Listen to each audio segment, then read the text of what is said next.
大家好，欢迎来到不明白播客，我是主持人袁丽。谢谢你们一直以来对不明白播客的大力支持。在这里，我希望大家采取更多行动来支持播客。YouTube 频道上的观众朋友们，你们可以点击视频下方的订阅按钮，关注我们的频道，并点击小铃铛打开提醒，以便第一时间看到最新的节目。我们也呼吁大家主动给节目点赞、留言或者分享给身边的朋友。每一期节目的友好互动对播客来说都是继续走下去的动力。我们也希望力所能及的朋友们能加入我们的 YouTube 会员，或者访问不明白播客网站捐赠页面，参与单次或者月度的捐赠。直播、talk show、下午茶、专题，我们希望带给大家更多有趣的谈话、及时的资讯与专业的分析，这都需要更多人员和资金的投入。欢迎点击不明白播客简介上的链接或本期的 show notes 来支持我们做出更多更好的节目。以下是本期节目内容。这一期呢，我想聊一下流亡或者离散。我们是叫流亡呢，还叫流放，还是叫什么呢？我现在的好像年轻的一代的更喜欢用离散这个词。对，离散，但是对应的是 diaspora， 对，离散群体这样子。对，但是流亡是 exile。exile， 对，exile 好像就是流亡或者流放更好一些。那个离散好像是 diaspora， 对，是不一样。我觉得可能流亡是不是更重一些？我感觉当然是流亡更 political 一些，更 political， 然后更古老一些。对，因为这个词就很老嘛，我不知道它就在汉语里边变成一个组合词，流亡。是从什么时候开始的？很老，流就是很老，因为我觉得恨不得《诗经》里可能就有流什么屈原啊，对什么的。然后亡可能那时候也有，可是亡可能不见得是现在这个意思。对，就像那个亡羊补牢或者什么亡，就是它可以是就是放逐的意思，丢掉的意思，对，出走的意思。对，可是变成组合词，我觉得可能是应该是比较近代的事情吧。对。问题是这个词到了变成汉语以后，我觉得它就有一种更不同的，因为现代人说到亡肯定是死，你第一想到的流亡就是死。是吗？你觉得？你想啊，亡吗？你没有这个联想吗？我没有这个联想。就不光是流放，流肯定是流放嘛。可是流亡，我感觉我的联想，反正就不是光是放。对，而且是你留到一个，就是你的某种意义上的生命你就死了。对，或者你的生命没有死，但是你生命里的很多东西就不再存在了。对，你内在的很多东西就死掉了，可能是有这样子的东西。我觉得，因为你要说英文的 exile， 我觉得它没有这个意思。exile 你要从 exit，因为这个词，我觉得如果是我们可以寻源，如果自源的话，应该是从比如说很古老的，比如说Hebrew， 说不定希伯来，因为他们是被流放嘛，出埃及啊什么这些，他们有他们的词，就是好像据说是他们的词里边也分得很细，就是出走是一个，什么流放又是一个，Exodus 是一种，是吧 ？Exodus 正经旧约里面嘛，Exodus 这一章就是整个是出走，可是我觉得他们没有到死这个地方，就而且就说出走，中国汉语变成组合词以后才把它加重了，实际上犹太人的那个词，对，就是 Exodus 是出走，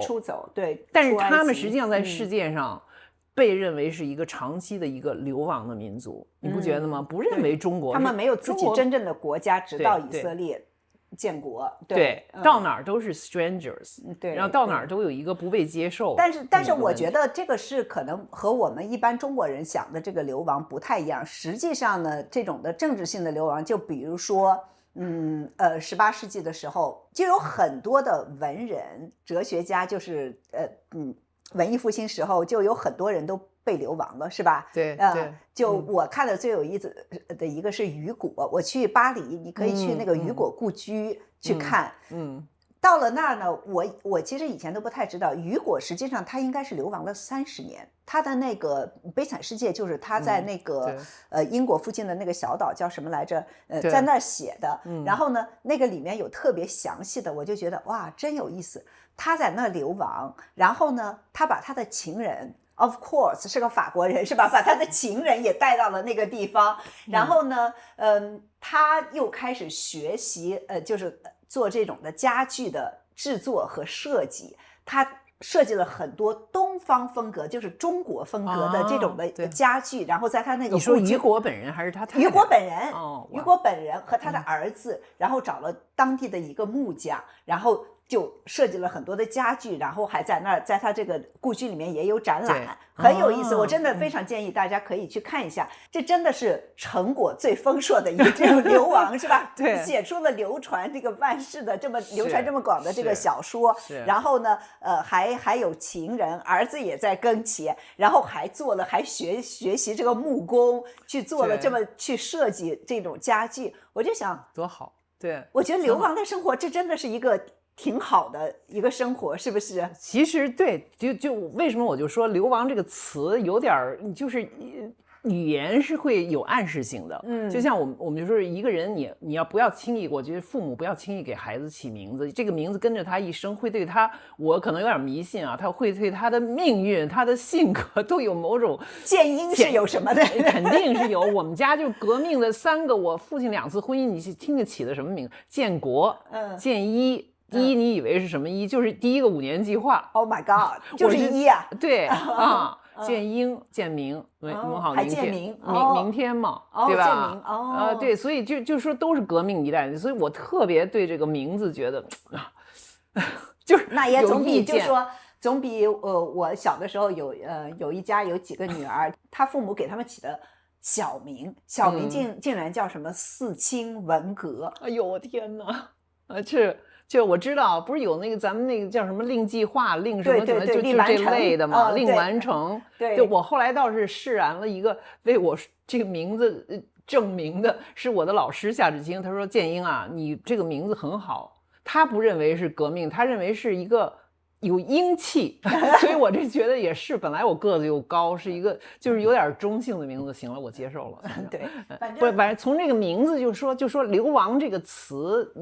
带来一种沉重感，甚至给你一种暗示，就是说一旦我被流亡，我的某种文化生命或者可能就终止了。对，而且你确实看到了很多这种悲惨的流亡者，中国的，就是到哪儿他都是我叫背井离乡嘛，就不是他就背着一口中国这个井，对。但是其实有很多例外，也可以有很多种活法，包括你刚才说雨果做家具，我不知道你认识不认识郑毅。我知道他，我不认识他。他就流亡很多年嘛，也是应该是8、9一代的吧，流亡。其实他一直在写作，还写了很多，包括这种文革的记忆。他是第1代那种红卫兵，然后他做家具，不是做家具，做很好的木匠。虽然我没有亲眼看过，但是你传为美谈，就是这个朋友圈子里告诉我他打家具，就有动手能力。对。你在去布拉格之前，我说我想聊这个流亡这个题，是因为我当时刚去了东京去采访这个池子，就是那个说相声的，对，就是喜剧演员，对 stand up comedy 是吧？对，脱口秀的这个演员，我就问他，你是算流亡吗？他很快他就回答说是，当然是了。对，我觉得我当时还挺吃惊的，因为其实他是自己选择离开中国，然后现在开始就不受任何的言论审查的来去做脱口秀，是吧？在东京、台北、新加坡、吉隆坡都已经做了4场了，对，好像除了新加坡那几场都是卖完的，然后在东京我这和1000中国人都跑了去看，就觉得就挺有意思的，因为我自己。我可能也该算流亡，咱俩算流亡吗？我现在就是，所以我也是很多年不认为我是流亡，因为我是留学生出来的，对，而且我很多年是两边可以走的，对，所以其实不符合这种流亡。现在可能据说那个吴国光，我这个杰出的校友，他不是发明了一个词叫亚流亡，你听说了吗？就我见过 subexile，他的这个流亡，据我知道这个定义就符合，就是像我这样，至少很多年其实可以。来往于就是大陆和美国之间可以来回走的，还有一个漂亮的名字叫海鸥。海鸥，对，上次你说了，但是你现在已经不做海鸥了。对，而且我也不是亚流亡了，就很多年，可能我可以算作一个，因为我觉得那些流亡的，我说实话，我也觉得一方面我也配不上。因为那些我认为正宗的中国的流亡的，比如说他们真的是，就是在那边坐了牢，或者是8、9民运出来了再也回不去的，对，那是真正的流亡。我自己谈流亡好像有点矫情，我说实话，感觉。但是现在，因为我觉得我不是跟你第一次就是这个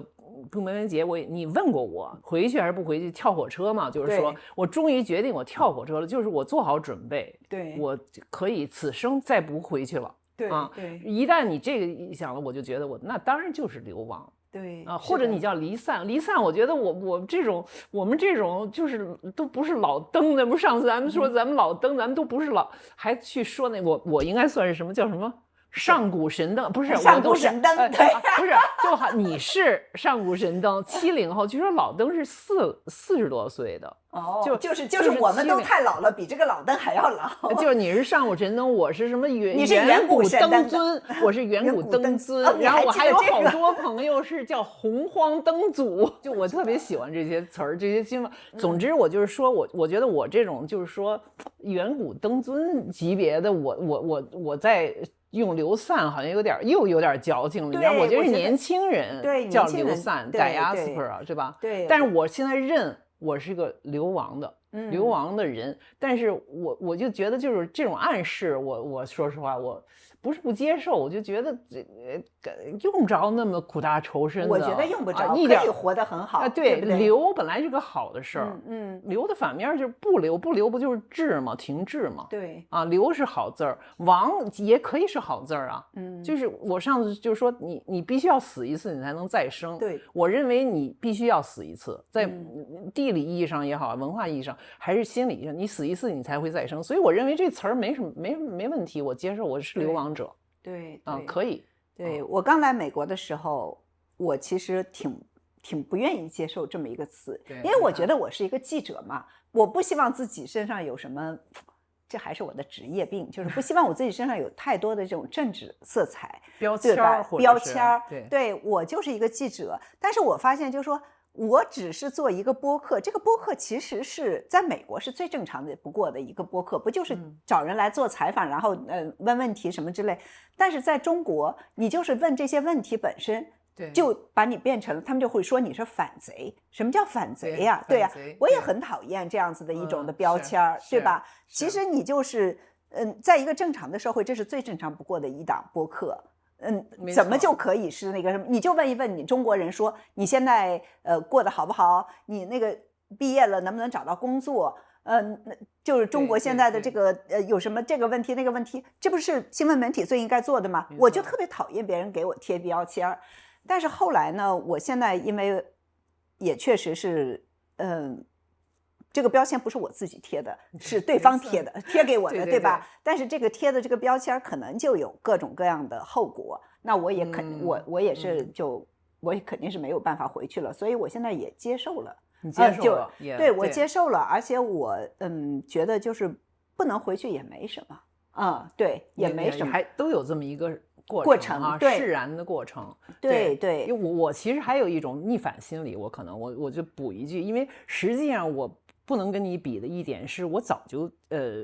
入了美国籍，我是美国公民，所以这时候我还称自己是流亡者，也有点你知道吗？就是但是你是这种文化意义上、身份意义上的一种流亡。对，我之所以现在我反而愿意认这个，就是有点逆反心理。你给我贴这个标签 ，OK。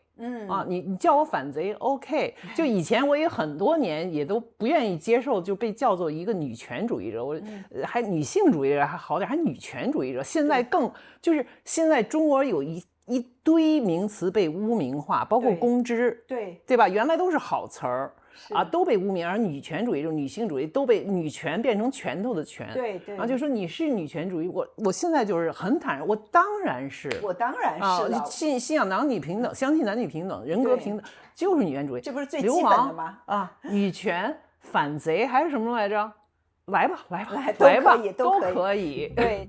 接下来是付费推广内容，这是一段我的亲身经历。几个月前，我需要采访一位在中国的外科医生，讨论原研药退出医院的影响，但他原本用的一款加密通信软件在手机上突然无法使用了。有朋友推荐了 Masave， 因为他在注册时不需要提供电话号码。我们很快在 Mosavi 上重新取得了联系，顺利完成了那期采访。Mosavi MOSAVI 采用端对端加密技术，界面体验对中文用户来说也比较熟悉，注册过程中不需要提供手机号或邮箱。使用前请根据自身需求并结合当地法律法规自行判断。您可以在 Google Play 和 App Store 搜索 Mosavi 下载。感谢 Mosavi 对本期节目的支持。然后我最近还在写一篇关于李老师的，就是推特上李老师不是倪老师的这个李老师的这个一个人物特写，他是典型的流亡是吧？对对对，当然就是他也是一个挺不小心做了反贼的一个年轻，对，就是白纸的时候大家都给他投稿，他就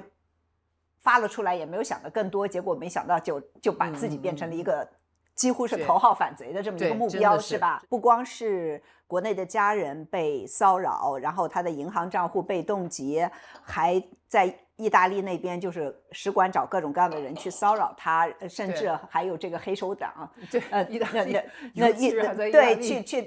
到他的那个门外面去涂鸦这样的东西，这种的就他已经是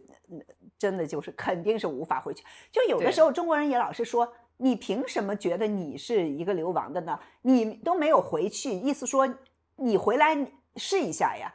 我就觉得这种人王八蛋，对，就是让你以身试法，他在那儿看着。就我说的这种，我曾经说过，就是说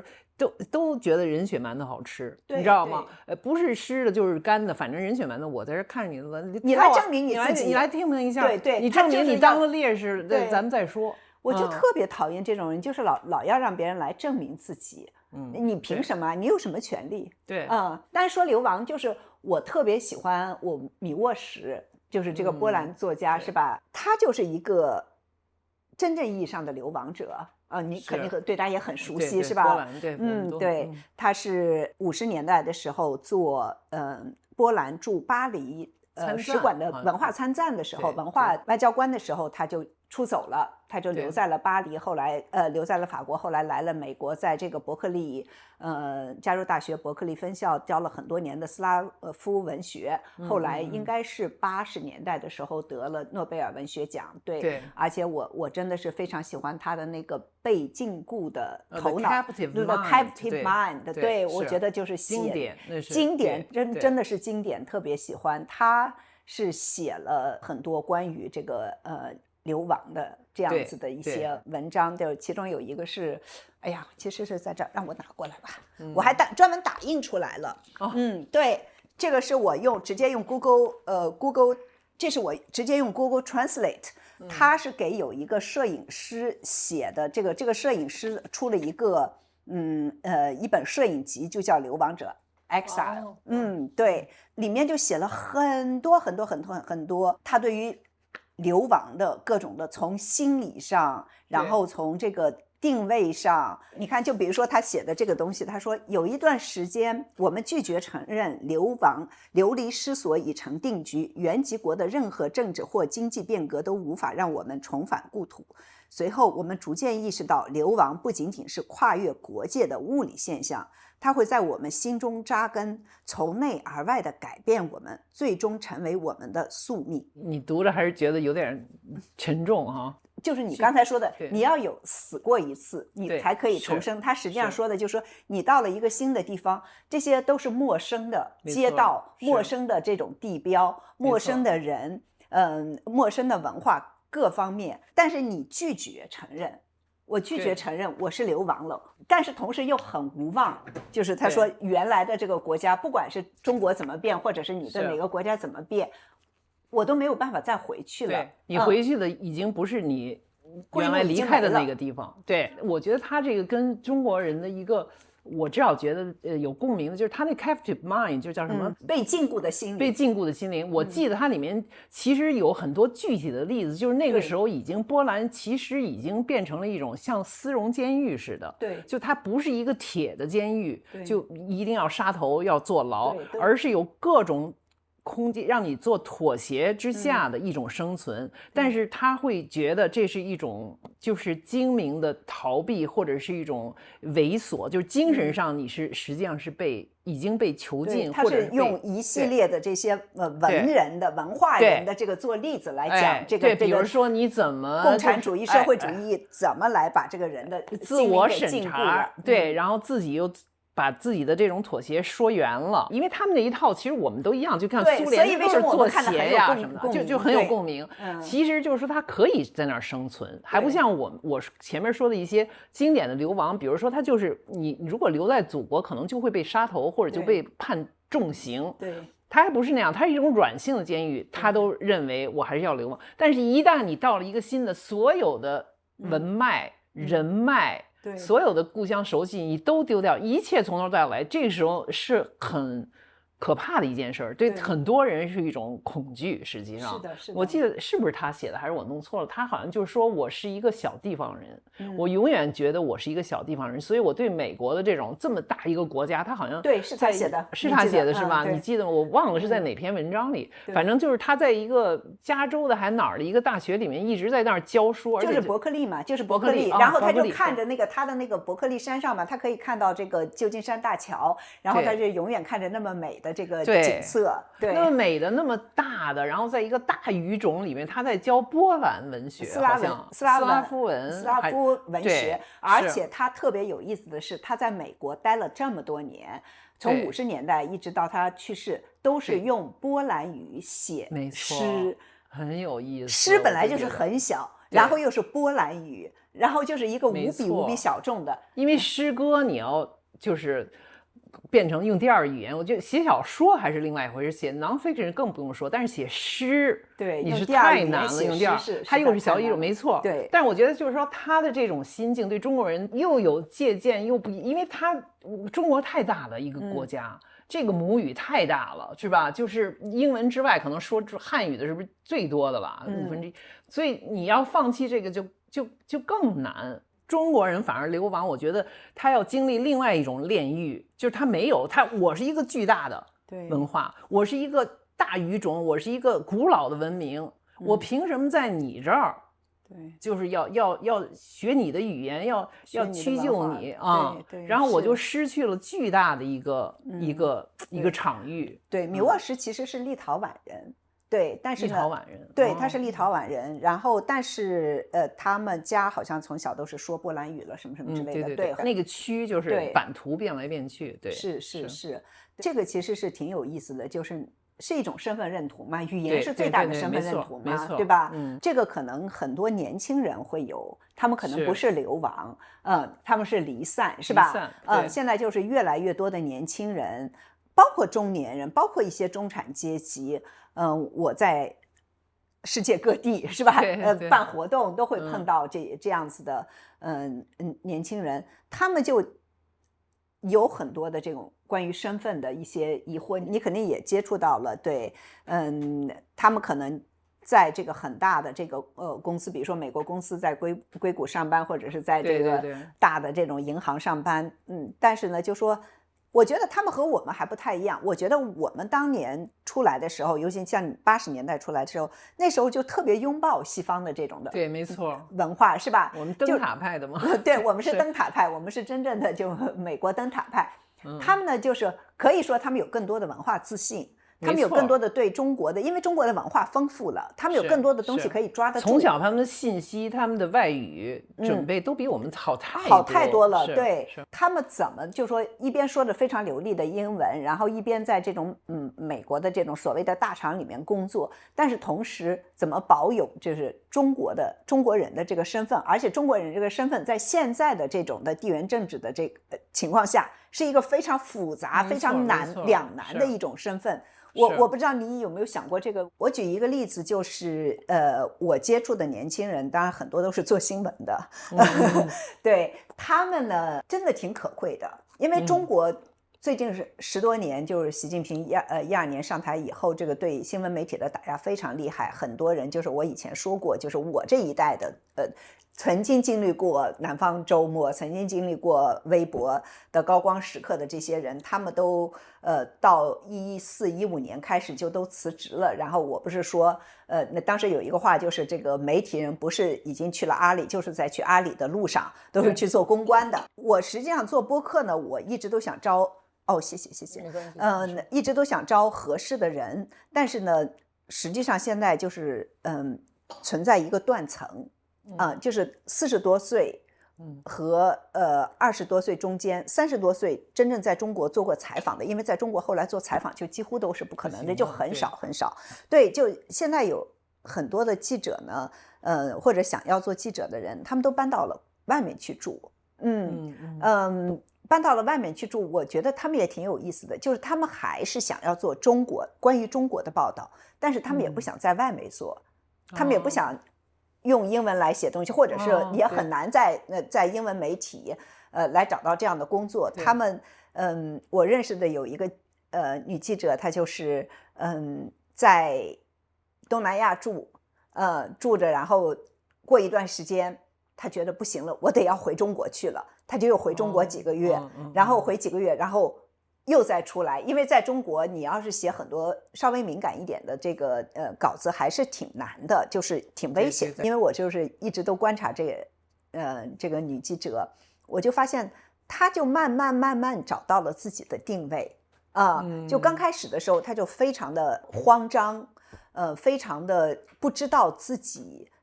是一个什么状态，不管是在做新闻，我怎么在外面写中国，是吧？我会不会就是 lose touch， 就是不接地气了？再一个呢，就说我又想要安全，相对安全的这种，就是在这个之间不停的平衡。最后我就觉得，哎呀，这么年轻的人，20多岁就找到了自己的一个定位。然后最近看他写的一些东西，我觉得也很好。他主要是中文是吗？对，还是他写中文，他就是写中文，完全就是写中文。对，而且写得非常好。但现在也有一些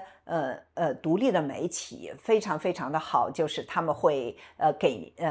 去有这种年纪稍微大一点或者年轻一些的编辑，然后组织这些年轻的记者，就是大事发生的时候，就会有记者去现场，然后写了出来东西，然后发了出来。我觉得哎呀，太可贵了，太可贵了。现在在中国还能有发出来这样的东西，但是这些人他们是在国内，但是呢，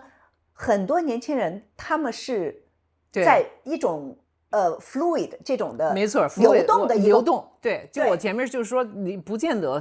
流就一定要亡，它会再生的，而且它再生的时候，它是一种新的形式、新的生命。你这说的就是我当时我听着都觉得，就马上这希望就是在就有希望种种啊，就像但是我已经被警告下了。不要把中国民主的希望放在年轻人身上，年轻人不想要这种希望对，那是我的希望，对我们的希望，哪怕是幻象没关系啊。这就是说，就像我们就都很喜欢李老师一样，对，是吧？就是一种希望，就是世界将来还是年轻人的嘛，所以就是说，我们抱着一种希望，对他们希望，不见得是他们的希望。有的听众朋友可能也许还想听我们俩谈一下，因为我们俩都是用英文写作的。你是80年代是立志于要做写中文的小说，然后后来因为89回到美国，然后就写英文。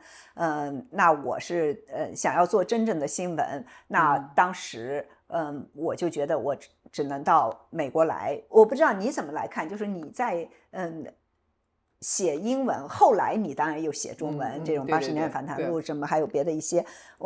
你怎么看？就是说你在用不同语言写作的时候，你自己会有一个身份的转变吗？或者你的思维会有一个转变吗？我曾经感觉自己有一种就是 schizophrenic， 这叫什么？就是双重人格。对，就是中文的时候是好像是一个扎建英，然后英文的时候另外一个扎建英，而且你面对的观众也变写英文的时候，你要面对美国的观众，对，写的是中文。然后在中国的时候，有时候我在谈美国，但是实际上是在面对中国的，对吧？然后尺度也不一样，然后就很分裂，感觉就我有一个朋友，他也写着叫李欧凡，就是一个前辈的这个学者嘛，因为他也是中英文都写，他就是说，他说我看过你的2个什么香港的专栏和英文，这是2个人，怎么2个人？后来我觉得我也不是不是2个都是真的我，对呀，对，但是就很分裂。但是我发现这个走着走着，就是你就发现一个实际上是真正的你，就是2个都不是完整的你，但是实际上这2个都是你，它可能就是拼出来2个放在一起才是真正的你，拼在一起放在一个真正的你。所以我就感觉这个就终于这个就被我给就是磨出来了，就是摸出来了还是什么，反正慢慢的就感觉这种分裂感就越来越少了。像你那个跳火车是吧？这个火车系列，我觉得这个就是特别的真正的你。就连我的这个 agent， 就我的代理人都是，因为他完全不懂中文，就是也不懂中国书的代理人，他都说，他说你以前的他代理我的英文的书，他说我就说恕我直言的都不 personal，就都写我是说没有深入到你的灵魂深处，自己的灵魂深处，只有这一次，他说真是你。而且我就感觉他才知道我是谁，怎么回事。对，你以前只是一个 writer， writer about China， 只是写中国的一个作者。对，而且是写中国的各种其他的人，我从来不写我们家的人，除了我哥哥那一篇。对，其他我都不写。这次就整个是我的家族嘛，虽然后边家族史就有很多大的背景。对，所以我觉得这也是一个，就是他也不是怎么就转，你又是一个，我觉得你，但是上次咱们第一次下午茶聊了一下哈，对，但我也很好奇，就是说你走到今天，你本来已经在一个最大的英文的主流大报里面已经站得稳稳的一席之地，你怎么就非得要弄一个中文博客？而且我就觉得你真的是有声有色呀，就你这2个之间你感觉是一个怎么回事？哪个是真的原力，还是说哪个你更过瘾，就是更是你？有这个问题吗？我觉得和你的经历可能挺像的，对，就是确实是，就我以前，尤其是我写科技专栏是吧，写这个写美国就更不用说报道美国的这些新闻，那是就是纯粹的就是硬新闻是吧？就主要写这个。当然后来我又开始写专栏，哪怕是专栏，实际上我觉得我在《华尔街日报》是非常 business 的，就是几乎没有自己。然后是到《纽约时报》，我上次也都说过了，就是它让我更变得就是可以 relax 一些，多有一点自己的这个视角。这也是他们希望我有的，我的专栏有的。可是呢，就像我们俩都知道，就是你给美国人写中国，你里面能写的信息量对非常有限，没错，就跟那个脱口秀一样是吧？对，就跟脱口秀一样的，你有好多东西，你不能放东西太多了进去，它吸收不了，它不能理解。对，你很多时候你要把这个东西要怎么给它拆开来跟他说，或者你就要把好多东西都要不要包括进去，因为你包括进去太多东西，他就糊涂了，他搞不清楚中国这些东西。所以呢，有时候写起来确实就是有这种的，觉得哎呀，太多东西都没法写进去，就很，当然这每一个写作的人都有着，不管是写给谁都会有这种。但是呢，你写的时候确实有这样子的一些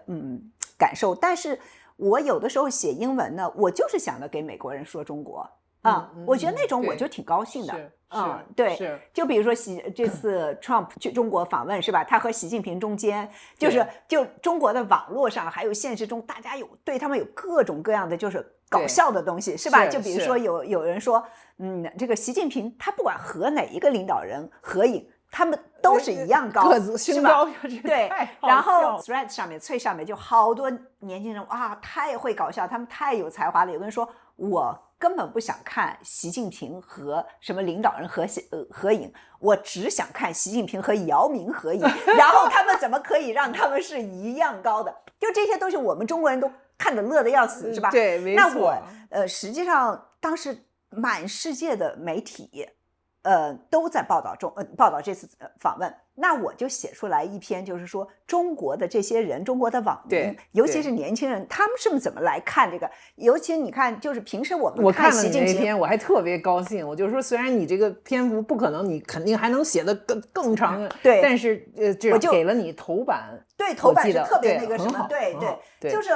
很有意思，就是说。后来那个编辑就说，没有人从这个角度来写这个，就是中国人怎么看的。因为平时我们看到的习近平都是中央电视台的、新华社的，他永远都是这样。但这次呢，因为有那么多的摄像头进去了，你美国的媒体不管你，只要是川普在的地方，我就要求要有这个 access， 我要去报道。这样我们也有一个不同的，对中国人来说也有不同的角度来看习近平。那我就正好把这个中国人的这个角度给美国人看，说中国这些人，尤其年轻人，他们是怎么看这个东西？而且我就觉得其实非常中国，因为中国人说实话，就东亚人，我跟日本人也谈过这个，他天生的体质就是更瘦小、更矮一些，对吧？所以这个就特别敏感对这个身材啊。就是川普还跑来说他是 very tall。就是 for his country or for his people， 就是对于作为中国人来说，习近平挺高的。对，他是跟那个 Fox 的那个Hannity 在那说的嘛。哎呀，真的是。但是我就觉得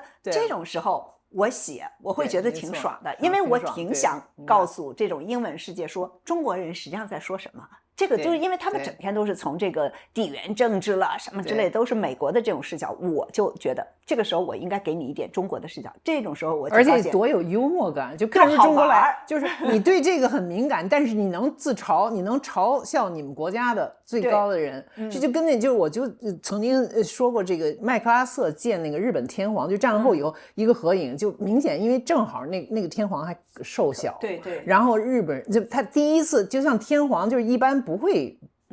出来公众见，就又跟一个麦克阿瑟这么一个高的一个将军战胜国的和一个多么的丢脸，我就觉得那个时候他是不可能有幽默感的，就所有的日本国民都肯定心里咯噔一下，就很难受。我们无比崇敬为他死了多少人战死的一个天皇，结果在旁边是这么瘦小的一个。但是中国人就是你要看到，就是说他就是 make fun of。We're being short， 然后就说你何必呢？你至于吗？还要把垫子垫高，你走路都不踩高跷，而且特别好玩，那时候他坐的那个踩高跷，坐沙发，你看到了吗？那张照片，看到了。对，这习近平的这个沙发是完全不陷的，是硬的。然后 Trump 一坐了下去，就塌着，然后就有人说，你看习近平坐的那个恨不得脚都要。落不到地上，脚不沾地了，然后那个也是挺好玩的。所以就这种时候，我还是挺高兴的。我是写英文的，不然的话，实际上就不太会有人这么来看的。我觉得还是很重要，让大家让世界看到，就中国人虽然平时都是这么受压，但中国人是有幽默感的，他们有自己的想法的，非常有幽默感。对，所以这种时候我挺高兴，我有一个这样子一个平台能让我来发声啊。那当然就是播客呢是另外一种东西，播客就是我觉得。可能是我自己感觉更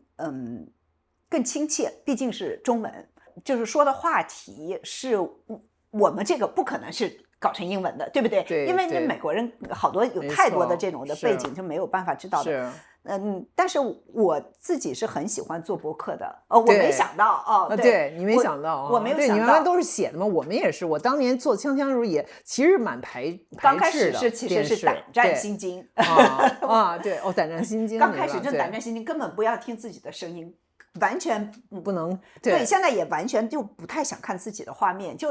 我觉得我明白这个心理。但是我觉得这些话题是我真感兴趣的啊，而且我也是希望，就是说，我是真的希望中国人都去更多的关注，不光是专家的意见，我真的是呼吁大家去更多的关注。其他中国人的声音，就比如说我们这次4周年，我们让大家就是我们的听众来发来自己的 audio，就是自己的声音，用自己的声音录音来录，这么过去4年经历了什么，对，很多都非常有意思。但是我不得不说，这一期呢流量就没有很高。我注意了，你最近2期有2集，我觉得做的都很好，就是都所谓就是还有的中国人的声音吧，一个是那个就是什么是灯塔国还是斩杀线那一集，对，就是中国人对美国的看法，对，我觉得都很好，对呀，真的。但是我也不知道你说就是流量，我也不知道，对，也许听众朋友们可以写信来，就是为什么就是这些呢来跟我说的，大家反应都很好，但是呢，很多人是不想看的。我觉得大家更想看的是这种专家呀，这种的名人啊，这样。当然我也能理解，但是我真的希望，因为我们说附近，说自己的这种的community 社区什么的，你怎么在外面建立一个社区？就是你要去更关心具体的人。没错，对中国这个习近平。对，你可以去关心他，或者你不去关心他也可以，但是你应该去关心个体中国人的命运。我觉得这种时候，我觉得你会觉得不那么孤单。没错，而且不是光是就是好像现在就只要习近平打头的，马上就点击量很高，就像美国也是，好像 Trump 他自己也知道，就是特别会做秀，而且这是一个很坏的印象，就是这个国家最重要的，所有万众瞩目的是什么？对，是什么人？就是要 Trump 就点击率高，其实都是很糟的一种迹象。然后普通的人其实一个一个个人都很有色彩，讲的都很好。就你从你那2期，我感觉也是。对，我觉得我们的听众真的非常非常的棒。为什么就是其他人都不关心？我觉得这有一点时代病的感觉。说实话，是，不要太关注习近平。习近平你可以不关心他，但是我们要关注具体的中国人。是，对，而且你是可以听的，他们的故事和你的故事其实很多都很像的。对，我觉得有的时候人要知道，你不是孤零零的一个人。这是我做播客以来我收到最多的一个 response， 是说我终于意识到我不是唯一这么想的人。对，这种感觉是很重要的，对吧？非常重要。对。但是我刚才有一个话题，我不知道你愿意不愿意说，就是你说到，就是说我们2个人都写英文，可是后来又都同时又写中文或者做中文的谈话什么的，你怎么看这些？比如说只写英文的或者只写就是比如就你们这个青年朋友也在同事也在问这个，就是最近比如说李玉云得了奖，然后只写中文，而且他很决绝，就是只写英文，只写英文，对。然后就出来一些中国人在那儿非议这个，我觉得在他之前还有哈金也是只写英文，对，我觉得都挺好的呀，没错，无所谓。我不再对我自己的母语有那么强的 attachment， 也挺好的呀。我觉得这是真正你说要先死过一次，是吧？死过一次，他们是真正死过一次了，然后毫无牵挂的，对，就是说离开故土，切勿回头。我这次反而是就是我就看到这些攻击，尤其攻击李玉那个哈金也没有，我非常反感。对我觉得就是他就是2个人，当然哈金李云都非常就是都是语言天赋太高了，就用第2语言写到这种程度太难了。对，而且就是这种决心和这种勤奋我真的是对太勤奋了，太勤奋了。我这点上实在是这么一个懒人，我实在是就太惭愧。所以有的时候也觉得就是很惭愧之外，但是我也觉得就是非常值得敬佩的一种选择。对，而且他能走到这么远你不要就是根本就是中国人就是这点永远用自己的，但是永远为别人高兴啊，对呀，对呀，人家可以，我就觉得有些人就是特别奇怪，他们一边在这使劲的骂中国骂中国人，另一方面就是人家这个人选择我不再用中文写作了，对，这不是很好吗？又不行，还要去骂，对。我觉得干嘛？反正当然这些骂的人是完全可以不理的。我早就决定这些人都是完全可以不要理的。那些人他就永远要骂，甚至我觉得越骂就是对，就是越我觉得就是李玉云身上的勋章。我感觉我这是从英文翻过去的，就 badge of honor，badge of honor 对，是就真的完全不用理这些就是一些阴暗心理的一些就是小人之心。我觉得我们应该真是想着把李玉云拉来，咱们3个人做一次。可以啊，你愿意的话，你愿意可以啊。看能不能拉得来，我觉得会挺有意思的。对，我不知道他会不会愿意，但是应该挺有意思。我也承认，就是我其实以前因为我自己是绝对舍不得中文的，对，所以我其实对这种决绝就是完全排斥中文，甚至就包括我对李玉云曾经说过的一种，就是中文就是一个谎言的语言，我非常的就是反感。我觉得这种就是说你自己的选择是一个，那你怎么讲？这是刘晓波呢？他一直用中文写的，对然后有多少就是用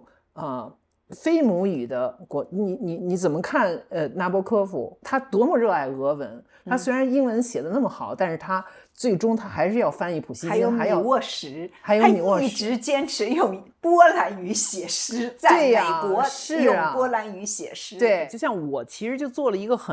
就是一个不得已的一个选择，就我原来是中文系的，我为什么要使劲学英文呢？就是我意识到89年以后，我可能就是说要用英文才能完全放开的自我表达。对，其实我多少年都有一种就是遗憾，就是我写的还是基本上英文的东西还是关于中国的。那我最在意的观众和对跟他们可能最相关的还是中国人嘛。对，就可是这个现在就没有这种隔阂了，因为互联网，因为媒体，而且因为新一代的这些离散者，或者不管是他从事什么，他们的语言上就很自如，也没有必要像我们这种，就是一定要选择你，或者是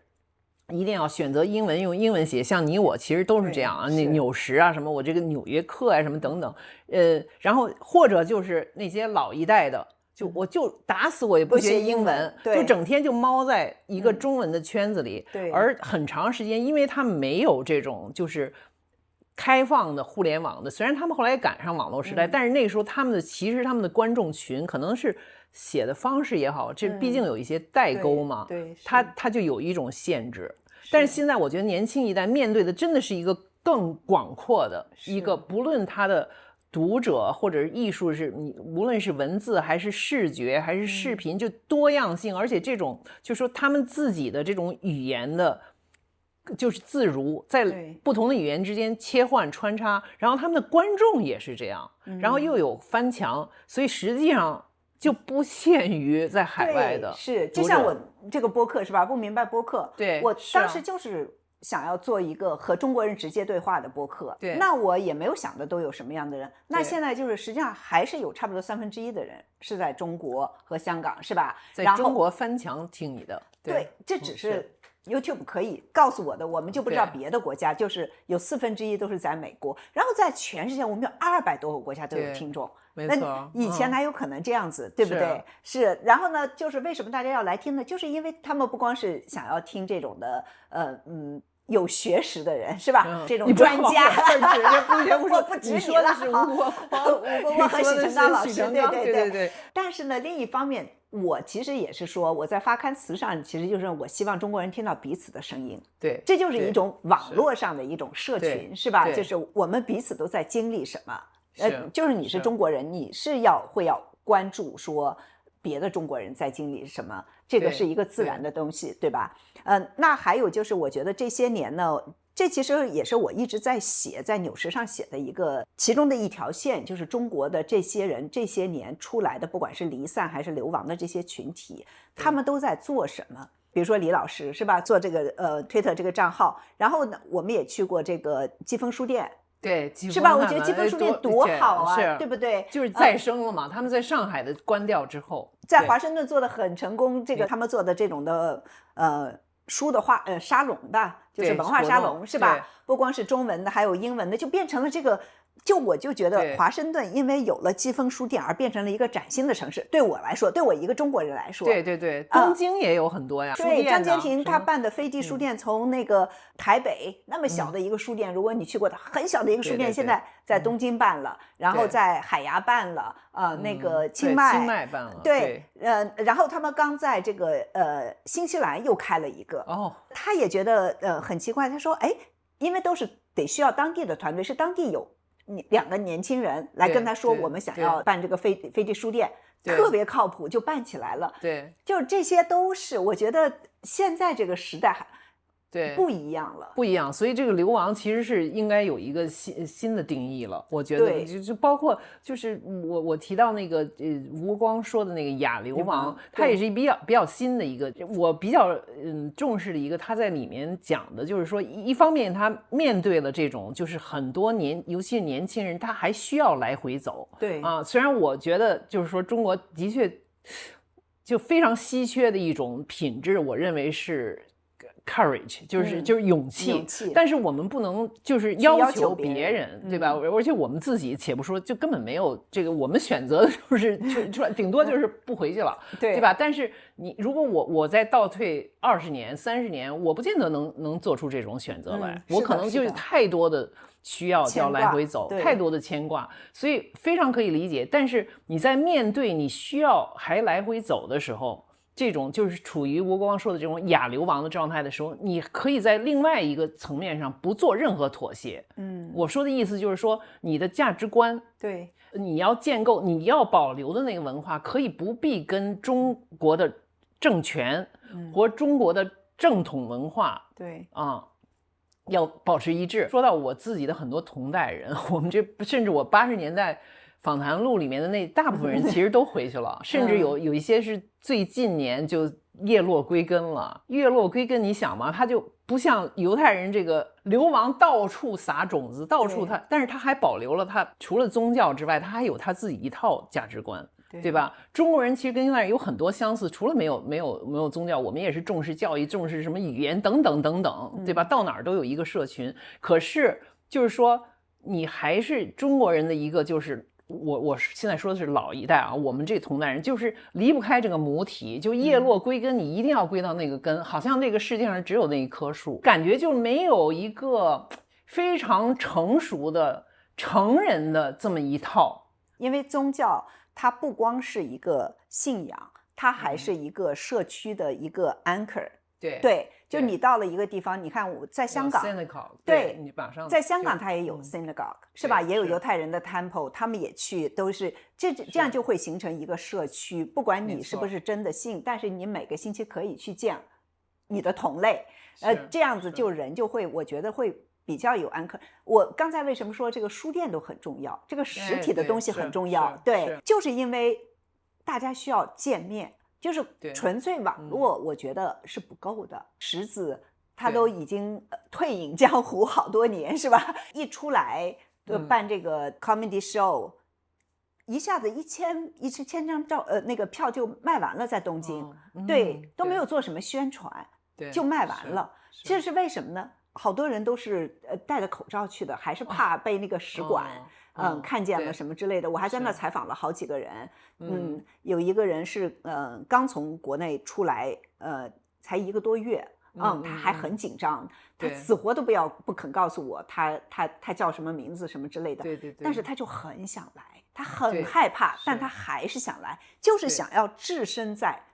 这样的一个氛围之中和自己的同类之中。我们前面说诗歌是非常没法翻译，很难超越语言。另外一个就是幽默，所以这个喜剧就是有些笑话，你这种双关语在什么的，只有你懂汉语，你得有 context， 得有上下文。有 context， 你才能就我们就多少年住了多少年美国，我简直就是觉得就美国的talk show真是。就是一朵奇葩呀，就是人才之大，但是你必须要有美国的生活，你光懂英文都不行，你要有，你就时间越长，你会笑的就是越多，那笑点你就都 get 到，但是。就是相声就是这样啊 talk show 就是这样，所以这个池子就是很说明你没有教堂也得有某些，我很同意你说的，就是光是网络还是不行。就正好我说到这种的，对，说到书店了什么什么之类这些东西，我就说那实际上就是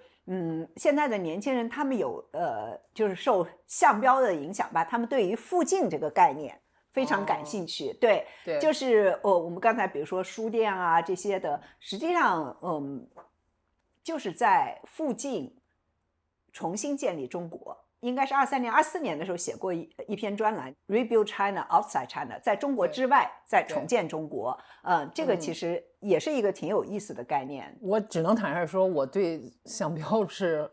很不感冒的。我觉得他这种，尤其是他有一种熟悉的味道，就这种西方人类学的理论，把它用到中国，然后产生了一种我觉得很奇怪的一种偏差，对，就而且是这种避重就轻，所以我感觉它有点像那种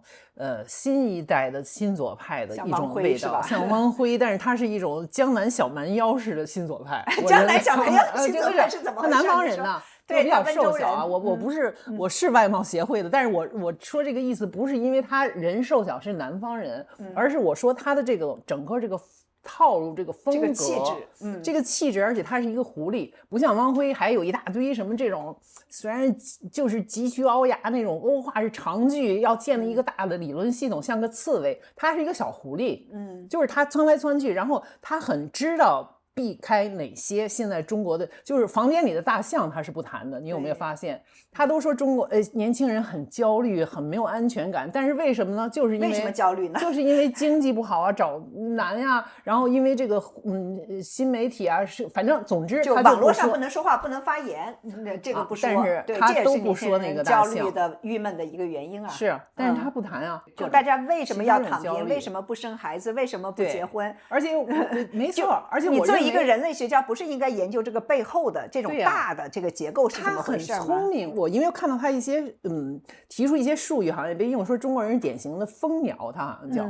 但是就说他好像有一种貌似是蜂鸟，因为中国人很勤劳，就不断的蜂鸟就是不停的在动。可是你不能深究，就是为什么我说它就是很表面，有一种似是而非的感觉。蜂鸟你要从鸟类生物学上，它之所以不停的断，是源头是恐惧，对，它不能停，你知道，而且它这种本能就是不断的要动，没有安全感，它没有安全感，所以它不断要动，然后它这个附近。它也，我觉得这个概念也是一个，说实话，我感觉有点伪概念啊，我这可能有点苛刻了，因为它这种人类学、社会学的源头，中国人就是第一个真正的把西方的人类学、社会用到是费孝通，对他的那个村庄乡村经济也好，乡土中国那里面他讲到的真的是一个就是乡土中国的整个的运作规矩，而且那些阶层就是绅士阶层是干什么，农民是干什么的，家乡是什么概念。然后他这个项标里边这附近，而且他还好像有一个就是绅士，我们要有一种绅士阶层的一种接地气。狗屁啊！绅士中国哪有士绅呢？地主早被49年以后全部屠宰，全部彻底消灭了，哪有什么真正接地气的地主这个阶级就没有了，对吧？所以你这种士绅，就是说耕读之家，我有自己的私人财产，很有安全感，然后我有社会地位，然后我还接地气，我又是知书达理的，读过圣，所以我是。有这个了解国情的一种发言权，我是地位，哪有这个呀？我们是放到流亡的这个，就是在海外这个附近，我们不说项标，就是说怎么大家在这个自己能够，也许很多人都很孤单，因为我经常也会看 Threads， 就是这个Thread上面就现在有很多大陆的年轻人。不管是在大陆里面的，还是跑了出来的，留学工作的，那很多人都很孤单，他们就不知道怎么去建立一个，其实说是附近，其实是建立自己的一个 community， 不管是现实中的还是网上的。你说的对，我意识到我刚才说的其实不是附近，我谈到的，因为我联想到的是他说附近的时候，就是说传统意义上乡土中国的那个附近是需要有一个士绅阶层来，就是说来建构它在里面，它是那个中间的力量，然后中间力量，搭起来的一个社区。现在没有这个，你谈附近就比较虚，再加上你说你建立，因为大家都很孤独，都是网络上都是一些 virtual reality 好像就是大家都没有虚拟的，这个是一个真实的问题。我觉得他就是他有这种聪明，他抓住一个问题，就是这种陌生感和没有附近。就大家失去了附近，这是一个真的问题，但是我就没有真的研读过它，我不知道他对这个答案是什么呢？怎么来建立这个附近？我也没太认真的读过他的问题，我觉得是一个好问题。对，而且也不是中国式的问题，我们现在就是因为互联网的出现，全世界都有这个问题。对，全世界的年轻人都有这个问题，为什么那么多？全世界的恨不得所有发达国家，包括中国。对，很多年轻人都有焦虑，是吧？抑郁，是吧？都是不想结婚，不想生孩子，这个都是对，就是一个实际上是真实的链接。对啊，但是我就说它中国问题的特色，它永远有两个巨大的力量 power 在里面，一个是你不能光说是资本带来的新媒体使得这个生活就是空壳化或者虚空化，什么就是有一种焦虑和空虚感，没有实体的另一个问题就是有一个党国有一个政治的问题在那儿，这个政治中国的党国就是我为什么说国家大个人小，他把所有的中间的纽带，就是公民社会，这就是我刚才联想到这个士绅，这些中间力量，这些社会力量，他都给你打掉了。公知。没错，公知。我们说了前面是吧？污名化公知，为什么要污名化公知？因为他不想让你就是觉得有人可以也不是说有什么 guidance 或者是什么之类的，但是至少有人给你提供一些这种理论方面的角度，你可以怎么来看这个世界，你怎么可以来看你的社会，甚至你的附近、你的周边的问题，是吧？这某种意义上是新时代的士绅嘛，对，就是中国传统意义上的这种士绅，他是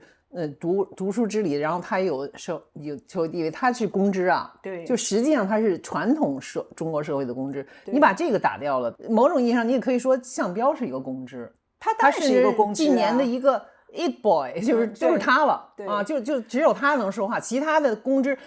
就是90年代你们这些公知什么这些全都闭嘴了，没有了。对，还有就是说，我觉得真的是就是房间里的大象就是党国嘛，你看我们别的不说。就比如说，就是这个性少数群体，他们以前有很多的组织，有上海有这个 Pride 这个骄傲节，然后呢，很多大学里面他们也有这种微信群啊，这种的各种组织，那现在都被打掉了，是吧？对，还有宗教，你看对基督教的这种打，这都是附近，是吧？没错，这都是建立的，都是附近，这是真正的附近，就是人是基于兴趣、基于信仰、基于自己的身份认同而成立的附近，这些附近是不允许你存在了。这才是真正的问题，对不对？脱离这些东西来说附近，实在是一个太虚空的。空的。原来的中国是天高皇帝远，就皇帝实际上是很远的，说起来，但是他有附近，这个中间阶层就是士绅阶层嘛，就是地方的这一套，在个人和皇帝之间，它有一个很大的、很厚的一个中间阶层。你把这个打掉以后，你当然就很孤单，对吧？所以，但是它源头是什么？就是新媒体吗？当然不只是，对吧？是一个因素。所以我为什么觉得他是有点提出了一个真问题，但是给了一个伪回答。我们回到就是不管是在国内还是在尤其是在国外，就是大家有自由的这个空间的时候，实际上你是可以去寻找自己的周边的很多，不见得非得是中国人的群体，是吧？当然中国人群体现在也有很多，比如说我们说的这种的书店，然后还有这种文化沙龙，还有这种的，就比如说我有的时候我就会去亚洲协会去参加一些活动，是吧？他们下个月是放那个关锦鹏的电影，是吧？对，我就准备有一天我要去看好几部关锦鹏电影，我觉得也挺好啊，找一两个朋友或者自己去看。我现在咱俩上次去看的也是亚洲协，不是，是毛马还是哪儿的？看的那个什么漂亮朋友，对，那个大陆我们都不见得能看到。电影节 Film Forum 好看，我觉得真的对呀，也是同志电影算吧？对，就很有意思。中年的同志，对，但是他在国内，我觉得反而都被就是边缘化，或者说自己就是小脚，就包括很多本来很有意思的 talk show， 包括像锵我说这种，还有什么你那个池子什么各种，他最后都给你就是压缩到很小，你只能谈你准许谈的，最后越缩越小，但是所有的人都要在场，他还不要走，他要在那儿表演，他要在那个牌桌旁边，所以最后变成就是一个给你剩下那舞台，最后剩一个针尖，你还在上面跳芭蕾，还 pirouette， 还旋转，或者叫什么螺丝壳里做道场，在一个螺丝壳里边，你还要弄，对，现在都是就是这种感觉，对，然后你谈附近，哎呀，真是没意思。我在一个中港台的一个知识分子群，我们也讨论了这个。内部流亡就 internal exile，internal exile 就是中国有很多人，实际上我认为他们可能现在会认为自己是在内部流亡，就是说我住在中国，但是呢，我不和你玩了，我不和共产党玩了，我什么东西我自己建立自己的一套圈子，我自己决定我想要看什么，想听什么新闻，我整天翻墙，我不要去看那个什么新闻联播，是吧？我不去看你们张艺谋什么之类的拍的这些大片，红色大片什么的，对，就是我的朋友，我也建立一个小群体，我在中国内部流亡，我不知道您怎么看这个？又非常的有意思啊，而且是有传统的。中国我始终觉得就是说，好像流亡是一个近代的事情，是因为我们是一个大陆文明，就不是像你就西方的，就美国，就比如说开国就是出海什么的，这种流亡的源远流长，以色列什么。但是中国因为你留了半天被流放，你也就是到了几个省，我们前面说那个什么什么那苏东坡，就是好像一辈子流亡，他已经流的就很远了，对，你知道，就等于到海南了，崖州到海南死，回来释放的回来的路上就太远了。在崖州，你说没错，但是他曾经就是被我前面说那个定风波，那个他才。等于河南那时候北宋嘛，应该是从开封是吧？河南才流到湖北就已经不得了了，他已经在那儿就是黄州是吧？黄州没错没错，那都是得志的时候，稍微有点不得志，就是这么远，然后越流远到广东到海南岛，然后在他之前那个最有名的一个就是那范仲淹，比他更早，也是被流了3次，就所以他那个时候还很得意嘛，就是三光嘛，就是第一次流一大堆文人。送来也是都是一些什么文字诗歌什么文字语，然后就说你很什么我忘了什么什么很光，然后第2次又流得更远一点，说愈光就是越发的光荣，第3次他就是说最光还是什么极我忘了叫三光啊，然后弄得他还很得意，就说你们以后就不要再给我这么上高教了，这样你就给我抬一只羊来，所以都是吃货，对，就给我对实惠点，给我一只羊就行了。就说他其实有一个很长的内在流亡的内部流亡的一个传统，就尤其是文人，就是这种跟政治有关系的。但是实际上这个传统就是到了后来，就我觉得就是我们现在一想就已经是什么孙中山呀、什么梁启超他们就流到日本去了，所以现在又100年之后又来了，是吧？流的还不够远，就也不过才到日本，是吧？然后你再远，现在我觉得还是有点就是舍不得这个热土啊，就是太大了，因为这个传统内在流亡，就实际上没有离开这个母体，就你到了海南岛还是中华文化嘛，对吧？现在就一批人流到大理、云南，对，就在那儿躺平，它好像也是一种内在流亡。像我说这个内在流亡，其实有的时候跟地理没关系，它是一种 a state of mind，就是一种心理状况，你自己觉得格格不入，你就是在流亡的状态当中了。对，其实你就是已经离开了这个文化意义上的或者精神意义上的这个土地，你就是流亡者。为什么我不是昨天晚上跟你说的，我听那个崔健的，对，你还说啊，崔就是老崔就是牛啊，你说老崔就是牛，我正好听，因为我前一段去布拉格的时候，我才知道他就在首都体育馆又演出了一场，那个歌就是他在里边又唱的，就现场他是纪念40周年嘛，就是一无所有是40年前在工体。我曾经问个不休，你何时跟我走？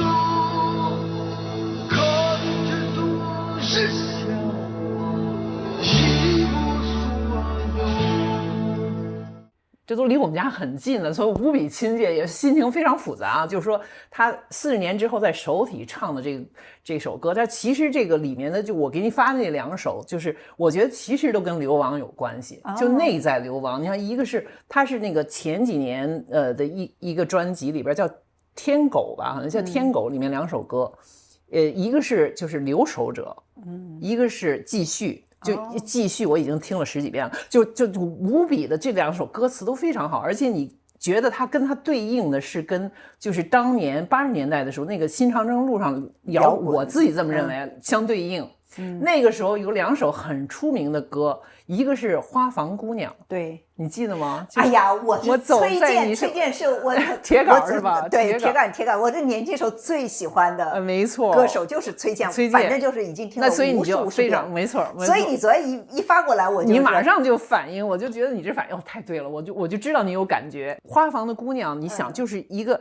而且这4首歌曲全是跟爱情有关系，你这么想想吧，花房姑娘很明显是吧？你要往哪里走？我指着海的方向，你记得吧？特别好听。然后可是最后他走出去了没有？因为他就发现我还是离不开，我这时候要走的时候，我已经发现我离不开你，对，所以我就变成这个。然后还有一首歌，我觉得也是那个专辑叫《出走》，就是这个人就是在太阳底下走，反正就是走来走去，没走出去。但是他这个走的冲动是很强烈的。是贾行僧吗？不是贾行僧，是叫出走是吧？就叫出走。贾行僧应该是后来的，应该贾行僧是不是解决里面的呀？就后来他有几个专，什么无能的力量，那都是新长征路上叫。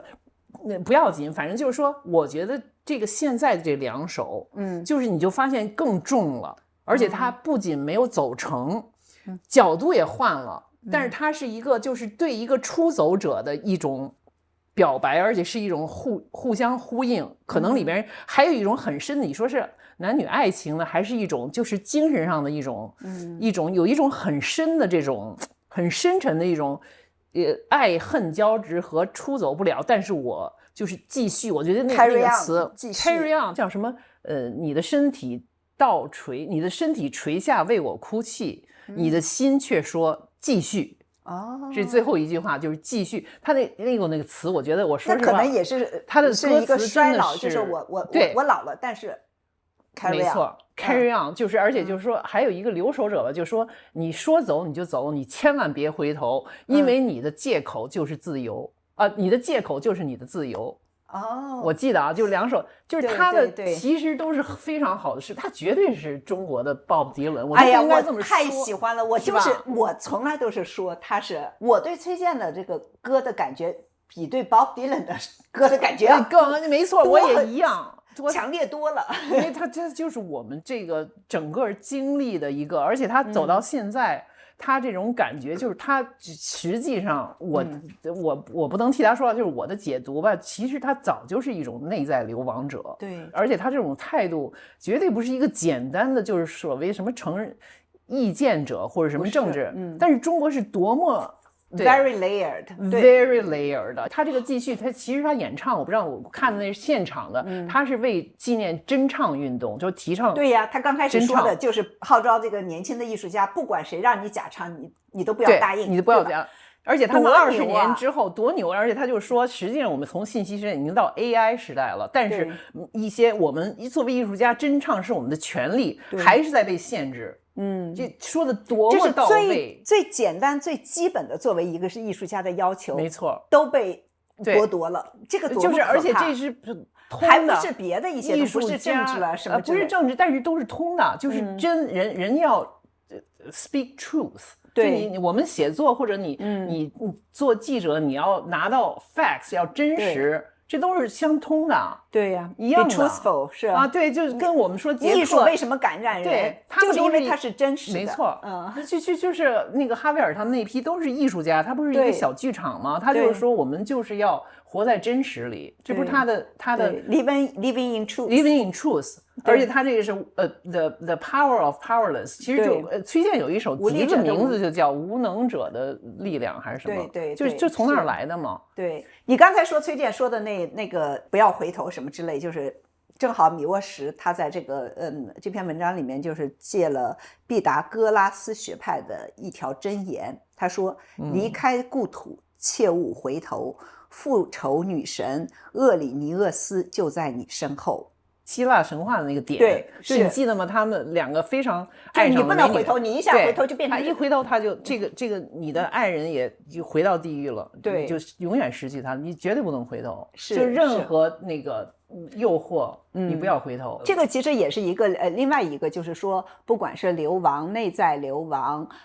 还内部流亡，还是流放、离散，不管是什么东西，就是说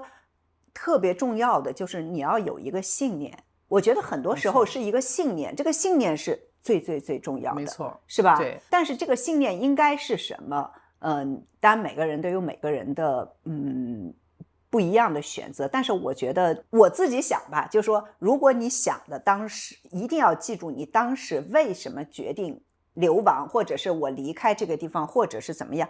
把这个东西写了下来。对，也许在你动摇的时候，也许在你困惑的时候，去回头看一下我当时为什么做了这个决定。对，我不知道，这只是我自己想的。这太对了，我非常同意，就是信念特别重要。这包括我就说这个应该是继续里边，就回到崔健，他的有一句歌词开头就是我的初心不变。我的初心没有变，可是我无语。然后你的一个初心，我觉得已经被习近平搞坏了，就又是一种语言污染。就这一套叫毛文体也好，什么新华体也好，到了习近平真是集大成者，就是所有的语言都被他什么民主法治、什么初心不忘初心，全被。就是全变味儿了，全变了。另外，人权现在中国变成最有人权的地方，最有人权就奥威尔啊，就是 right 对就是错，错就是对，和平就是战争，完全在中国就是现在的中文对，就官方中文是这样，是，但是就是说到了崔健这儿。就也是他的牛，你一看他这个歌词，你就懂他的意思，就是他是真正的初心，那是你说的信念，你知道，而且就是呀，我就听了就是真的是泪目啊，就是你看到他里面那种，就是说他的有一种非常悲，说实话，我觉得比外在流亡更难。他里面说到什么，就是可能是留守者吧，就是你走，你可能看到了我可能会变老，然后我会什么，但是你不知道我已经画地为牢。然后到第二个，这就是讲 internal exile， 对，我已经画地为牢，而且你还有厉害的，就让你震撼。就到第二段，它就都是一个像诗歌一样，一个 stanza， 你知道，就是第二回组歌的时候，他就但是你不知道，我已经化天为牢，就是这个牢更大。我是困兽，但是我也是自由的，我也是自由的，而且我就是说我可能要走到更远，这是我当然混起来，他那个天狗就是有这么一个，所以他这个崔健真是跟着时代在走啊，他已经有很多科技的这种感悟，就是我要走到最远，可能我必须得走到最远太空，然后我才能一家伙回来直戳你的肚脐眼儿。哦，真的吗？牛逼啊！我真的，我跟你说，就是说，也可能我已经过度解读了，反正我就是，但是他写了出来，不就是让大家解读的吗？没错，你解读出来这样也很好。我觉得他就是当代诗歌，真的比我说实话比北岛这个就是这。我觉得我现在已经不读北岛了，早就超越了，真的是受不了了。他不就是你说的吗？就是近几年回去了，落叶归根了。对，所以这种就是说，你不在于你的身体在哪儿流亡，就回到我们说，它是一种信念，对，是一种心态，对，然后是一种不言自明的一种呼应。就是说，它这里面我之所以感动，就是说我感觉到，哎呦，我说的都觉得有点要起鸡皮疙瘩了，对，起皮疙瘩，或者就觉得嗓子都开始发酸。他这里面的这种就留守者和出去的那个人的这种呼应，就这种心意，就是说不论你是外在流亡，就是地理上流亡，还是你留在那里流亡，我们是相通的，对，我们是互相理解的，是有一种非常深的一种呼应。这个东西，所以我就觉得这个是太好了，太好了，太好了。对，哎呦，这歌不就是为我们今天的这个话题选的吗？反正我就是感慨万千，因为我看到这个的时候，我就很多联想。因为台上虽然他不清楚，但是我知道他里面的几个长期的乐手已经，比如说那个萨克斯管那个刘源已经去世了，对啊，然后他那个还有一个10年前就那鼓三儿，就打鼓的那个叫张永光吧，好像应该是已经去世至少10年了，我觉得。还有一个 Eddie， 这是一个就是一个外国人 Eddie 啊，那个吉他手他还在啊，我看着反正就看个影儿，但是我就浮想联翩，因为我想起来我那个80年代访谈录出的时候。他在里面，对，其实我那个时候我是第一次见他，所以说实话，那个访谈我应该说我做的不是很理想。这个因为我其他的很多是我很熟的人，对。后来那个未删节版出来的时候特别厚，我还每个人给2本，我记得特别清楚那天，你想就20年前了。2026年，我去那个后海的2006年，对，我去那个后海的酒吧，因为我知道那天是刘源在那儿演奏，然后他们告诉我说崔健就在那儿，说就在那儿给吧，我就去了，给这2本，然后他崔健还挺那个什么，就是说好谢谢，1本就行了吧，我就说那你另一本你给刘源吧，其实我也都不认识，但是我这印象就留下了。我说句实话，我那么喜欢崔健是吧？我也有不少朋友都认识他，但我从来也没有想过要见他。对，因为我不是为了做这本书，我也不会的。因为我那么喜欢他，我上大学的时候简直就是迷啊！对，真的是我如果唯一的追星就是追过他，是吧？然后我那么喜欢他的歌词，那么喜欢他的音乐，但是我就在想，我如果见了他，我不知道要说什么。对，我也觉得没话，因为我们很多听众他们也是在国内的嘛。对，在国内的人。为什么要来听这个播客是吧？为什么要翻墙？对，我真的是觉得，就是他们选择不要和这个制度再有太多的这种牵扯，对，是，然后过自己的生活。但刚才我们的这个摄影问我说，我说就是最重要的是要想清楚自己的信念，你为什么选了这条路，是吧？没错。他说你应该说一下你自己的信念是什么，是吧？对啊，那你说嘛？我的信念其实就说，我其实是被动的嘛，我是被踢出来了，踢出来香港的。对，那我不可以回去。但是我自己的信念，因为我是个记者，我永远都是觉得我就是要去做报道，就是要说真话嘛。对，这就是我的信念。那我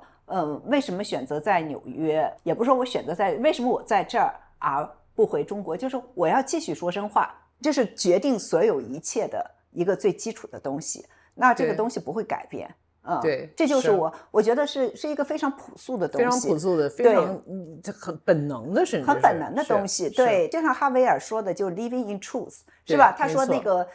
你如果是一个开蔬菜店的卖菜的，你的那个橱窗里面可以不放他的那些口号， 对不对？对，这也是一种坚持嘛，对吧？没错，我是一个记者，我就是去报道中国，报道中国人的他们的经历、他们的感受、他们的想法，这就是我做的事情。那我只能现在在外面中国之外做，那我就是选择这么做了。这也没有什么，我觉得这个也是很容易理解的。那建英你呢？我其实也是也应该算是被动选择吧，因为我并不是主动就是说就出来就打算留在美国什么，我是最早的一批海归啊。对呀，我最早你80年代就回去了。对，我87年我就回去了。就彻底回去。86年我留学就开始回去，然后87年我就回去。要不是89的话，我就真的在那儿，我就觉得我这写中文小说的这个路都已经，我自己唯一的一个计划就是我要干这事儿。结果被动的就是这事儿发生了，我必须得做一个选择。那十字路口选择之后，但是我觉得所谓我是一个跟着感觉走的，但是这种直觉，如果你尊重你的直觉，其实最后它就变成了一种，其实你发现是一种信念，就是你不能不这样做。对，因为你做任何其他的选择，你会觉得格格不入，就像那个生命中不能承受之轻一样的。没错，是非如此不可，非如此不可。对，那昆德拉他也不是好像最后他就是走了，但他和哈维尔一个内在流亡，一个外在流亡，一样的。对，其实他们是同道，对吧？是同类人。哪怕他最后改成法语写作了，哪怕他后来再回去的那个捷克，就是已经自由了什么什么，他回去他已经不能在那儿住了。对，他就是更 identify 他自己是一个法国人，是一个法语作家。对，没关系，那是他的选择，你都不要去在意别人怎么说。我就经常你也会跟我说啊，我们这个别人就说你们站着说话不腰疼。我现在也想了，就是我就是站着说话不腰疼，你站起来是你的选择，是吧？你站着说话当然不腰疼了，你干嘛要跪着？你跪着你当然腰疼了，是不是啊？你说我说的是不是？其实这是最简单的一个。哎呀，这个回答绝，是吧？就是你跪着什么什么站着把钱挣了，我为什么觉得就是那个什么那都是过度解读？那个叫什么呀？姜文的那个子弹飞了，人说那我站着把钱挣了，你是站着把钱挣了吗？你跪了多少圈啊？是吧？你做了多少个跪姿啊？是吧？对，各种不说太难听的啊，就很多人就是跪舔。对，那不说太难听的，但是你跪了很多次，对，然后你来说这些选择站着人，你们站着说话不腰疼，那活该你腰疼，那这怨你啊！对，你站一下啊，你站着，行不行？对吧？你这老崔，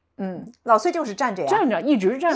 着，对，我就想说这一直多么难得呀，对吧？说到老崔，其实我昨天也想了一下，我就说应该是2016年还是2017年，中国就是爱奇艺有一个节目，就是中国有嘻哈。就这些嘻哈的歌手们，他们应该是就是10年代的这个摇滚歌手，就像老崔嘛，老崔崔健他就是摇滚精神嘛，一直都有摇滚精神，独立的、自由的这样的一种精神。那嘻哈就是反叛嘛，对，就是第一届的时候，确实我看的就有一些人还有一点反叛精神，但是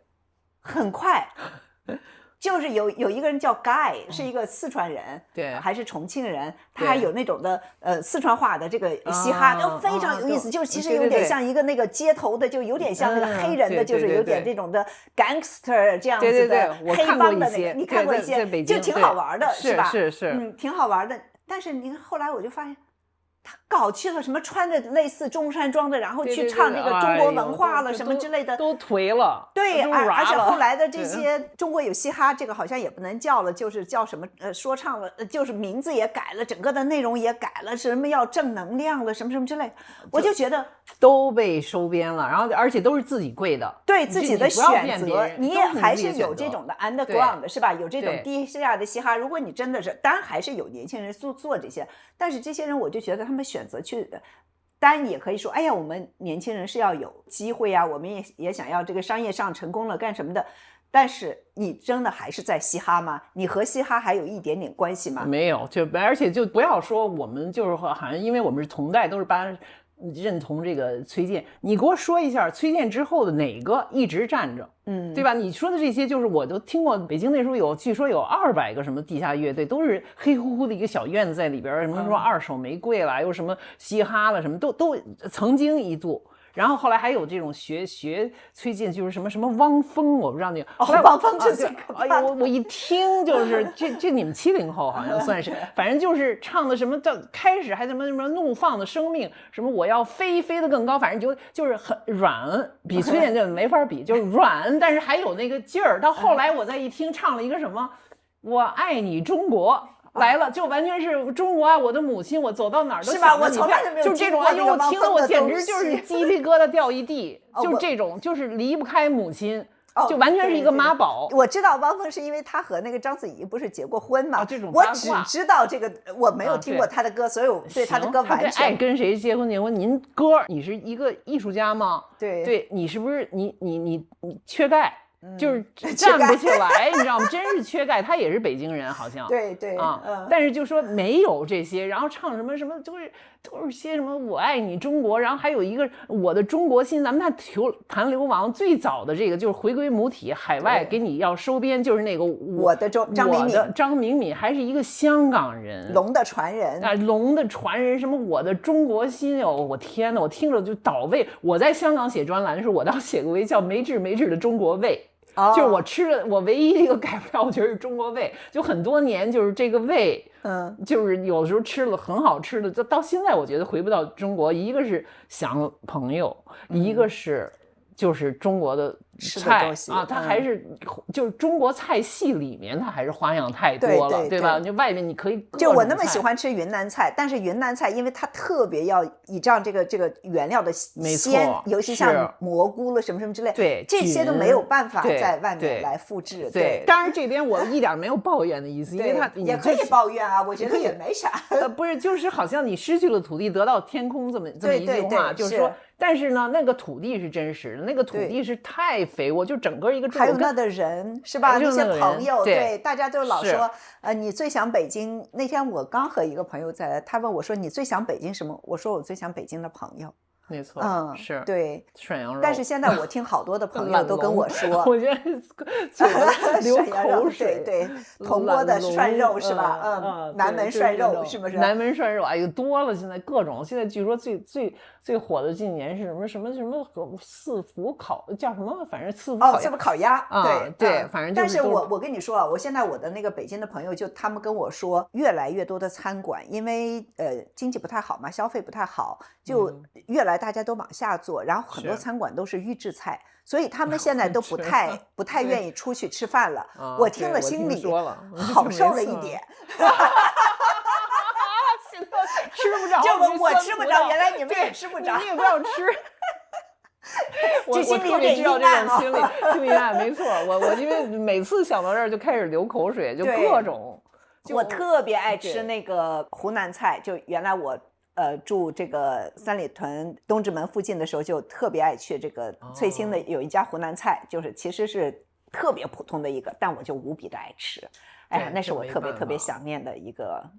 但那是吃不上。但是我们在纽约，我们可以吃各种各样的东西。今年春节，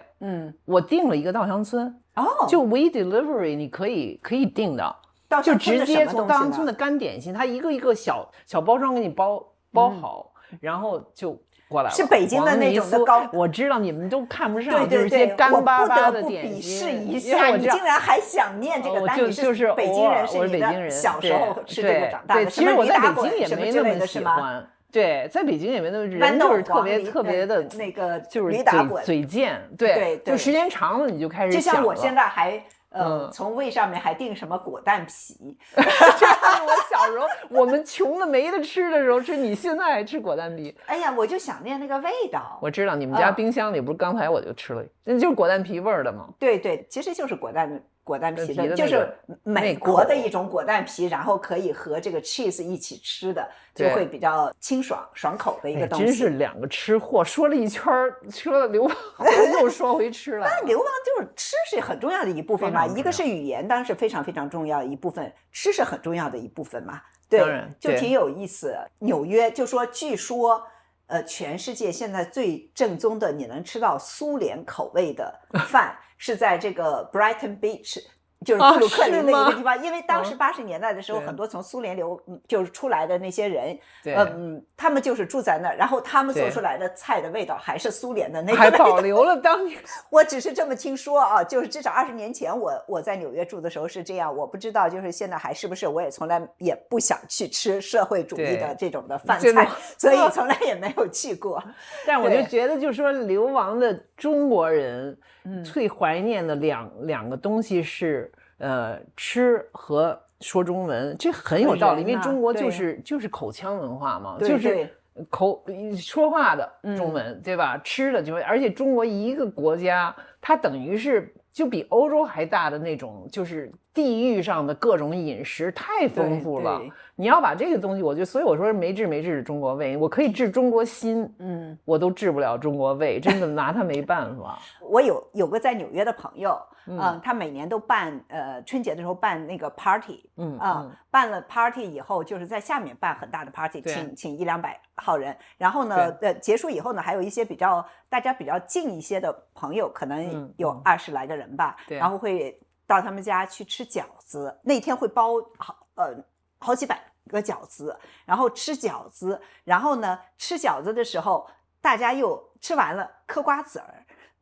这个就是我太知道了，我就前年就被我的在重新发现了一个北京的发小，就居然是中学的发小，就我那个就是流氓土匪的那个发小，非常平民化的一个工人阶级的那个中学。但是她这个女生，她还真的是后来就是一个很成功的民营企业家，她就生意做到美国来了，所以她其实已经在美国安家了，就请我到她长岛的家去包饺子。哇，我们就简直包的，然后我就说你玉仙你要吃什么？我说茴香馅儿，我特别就是对，就因为在这儿吃不着啊，茴香馅儿。就我说想北京的就是那个叫什么小，我现在突然想不起来了，小横水饺好像叫小横水饺，就有茴香馅儿，而且它的那个辣椒酱就特别有味道，配的好极了。他真给我包了茴香馅儿，就包了什么扁豆馅儿、羊肉馅儿、牛肉大葱馅儿，对，就几百个。我们家，然后就一堆人在那儿吃，然后吃完了还给我带什么猪蹄儿加上，然后整个从早到晚，整个晚上都在嗑瓜子儿，嗑瓜子儿是吧？嗑的满地都是。对，我笑死了，因为就是特别中国嘛，因为那个朋友他。好多人都是身价多少亿的那种的，然后大家都是想着要就中国人在一起还是要嗑瓜子，没错，就特别的好玩。而且我觉得现在呢，实际上我觉得现在什么不管流亡离散什么之类的，比以前好很多。我这次回到纽约，我觉得就说天哪，有了 Way， 就是一个那个中国的就是亚洲的超市，线上的超市。我每周都可以买到各种各样的蔬菜，连莴笋都有，是吧？什么豆苗什么之类的都随便的，随时可以。冬笋什么都可以买到，然后想吃各种豆腐、各种的肉，我觉得对这次回来和我20多年前在美国住的感觉非常不一样。不一样，对，所以马上第2天就到。而且还可以追加什么的，各种就是什么，我就是这种黄豆炖猪蹄儿，对，各种五花肉，各种的无锡排骨，哎呦，零食，对，什么瓜子、果蛋皮什么的这种的山楂片，对，什么各种各样东西都有，还很不错。我就说我订那稻香村一个都没碎，是吧？真的就吃的真的是。就是那个月饼，各种各样的月饼，对，粤式的、云南的、苏式的，各种各样的月饼。我都不爱吃月饼，但是我知道就是还有什么咸的月饼啊什么之类的。对，肉月饼，肉月饼，对，太好了。腰。我看到有一个评论说的特别好玩，说竟然光着脚把脚放在人家家的沙发上，就觉得我就觉得我都不在乎你哦，你这个我觉得好奇怪呀。我是自我审查了一下，我感觉是不是你这么洁癖？因为咱们说到洁癖，我觉得我光脚丫，其实说实话，脚比袜子干净。我这个袜子，踩在鞋里面才叫脏。但我这个袜子你不觉得很好？我这猫很可爱猫很可袜爱子多对对对萌啊！就猫的姿势，你要养猫才知道。猫和面包，就是说它猫这样蹲是一叫 loafing。哦 ，a loaf of bread，就像咱们刚才说面包，对，它像一坨面包，因为它这个时候它很放松的时候，它会把前爪后脚全都缩在下面，对，尾巴全盘进去，它就变成整个人变成个面包。对，我要揭发那个扎老师，就是他前几个月他们家收养了一只猫，他现在就玩猫丧志，整天他们家的猫就决定他什么时候睡觉，什么时候起床，然后反正他就是一个重度猫奴，就是这样子。我认罪，guilty as charged。对，因为我确实没想到这个猫会这么迷人。它就是一个流浪猫，而且特别小，小小的一只猫，有各种病，到现在还有鼻炎什么，但是非常的怎么说 feisty， 就是它很有精神，个性，对，很有个性。一只金黄色的小猫，就是兽医检查说它这个鼻炎是不是要给它吃抗生素猫的，它那个反抗就吃了四个星期，每天是一场 torture， 就它不肯接受，你知道，所以我就看出来性格，而且就是说它从最开始警惕性极高，因为我女儿她和她男朋友他们养2只猫嘛，他们就是说你这个猫你这可惜，就说又有病，然后还就不粘人，他们家猫特粘人，他觉得我就不是这么认为，他说你看它警惕性多高，一见我们马上跑。我说你要想它如果没有这么有警惕，它能活到现在吗？我女儿说是，她从小她就 street cat 是吧 ？street cat， 而且经过2个流浪包容所我们才给抱回来的，那当然没有安全感，才9个月嘛，没有安全感。但是现在我们尤其是走了2个星期，我再回来，我觉得哇，这小别胜新婚的，真的非常的黏啊！哎呀，我就觉得你真的是不得了，我听着你这整天就是你们家的猫这个，你们家的猫那个，我就觉得哇，这个猫的事儿也挺多的。你看我作为一个 catless childless woman 是吧？J.D. Vance 不是说这个在骂这种的，你这是政治出点啊！对，这个 childless cat woman 是吧？对，我是不仅没猫还没孩子的一个女人。